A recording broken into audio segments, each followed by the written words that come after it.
வவுனியா பம்பைமடு கமநல கேந்திர நிலையத்திற்குட்பட்ட பாலாமைக்கல் குளம் சீரான முறையில் திருத்தப்படாமையினால் அப்பகுதி விவசாயிகள் பெரும் சிரமங்களுக்கு முகம் கொடுப்பதாக தெரிவிக்கின்றனர்.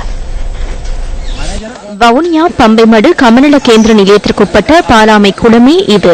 106 ஏக்கர் வயல் நிலத்தையும் 35 விவசாயிகளையும் கொண்ட இக்குளம் 2015ஆம் ஆண்டு சுமார் 12 லட்சம் ரூபாய் செலவில் திருத்தம் செய்யப்பட்டது. எனினும் சீரான முறையில் குளம் திருத்தி அமைக்கப்படவில்லை என்பதே இப்பகுதி விவசாயிகளின் குற்றச்சாட்டாகும். 2015ஆம் ஆண்டு நீண்ட காலத்திற்கு பின்னர் குளம் திருத்தப்பட்ட போதிலும் டிசம்பர் மாதம் பெய்த மழையினால் குளம் சேதமடைந்ததோடு முழுமையாக வயல் நிலங்களை விவசாயத்திற்கு பயன்படுத்த முடியாதுள்ளதாகவும் விவசாயிகள் சுட்டிக்காட்டுகின்றனர். குளம் புனரமைக்கப்பட்டது, அது ஒழுங்கான முறையில் புனரமைக்கப்படவில்லை. ஒரு 12 லட்சம் ரூபாய் காசு முன்னே அரசாங்கம் ஒதுக்கி இருந்தது.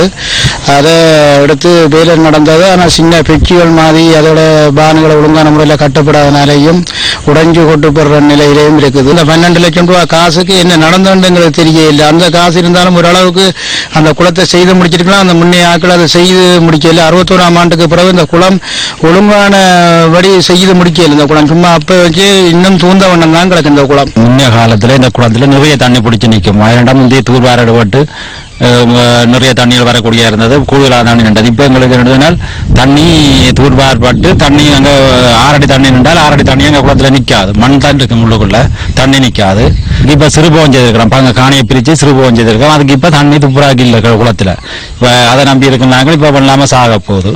அதுக்கு உரிய நடவடிக்கை எடுத்து தரும்படி கேட்டுக்கொள்கிறோம். வடக்கின் வசந்தம் வேலை திட்டத்தில் 3360 மில்லியன் ரூபாய் செலவில் நீர்ப்பாசன வேலை திட்டங்கள் முன்னெடுக்கப்பட்டுள்ளதாக தகவல்கள் குறிப்பிடுகின்றன. அத்துடன் வவுனியா மாவட்டத்தின் 13 நீர்ப்பாசன திட்டங்களின் புனரமைப்பிற்கு 630 மில்லியன் ரூபாய் ஒதுக்கப்பட்டுள்ளமை குறிப்பிடத்தக்கதாகும்.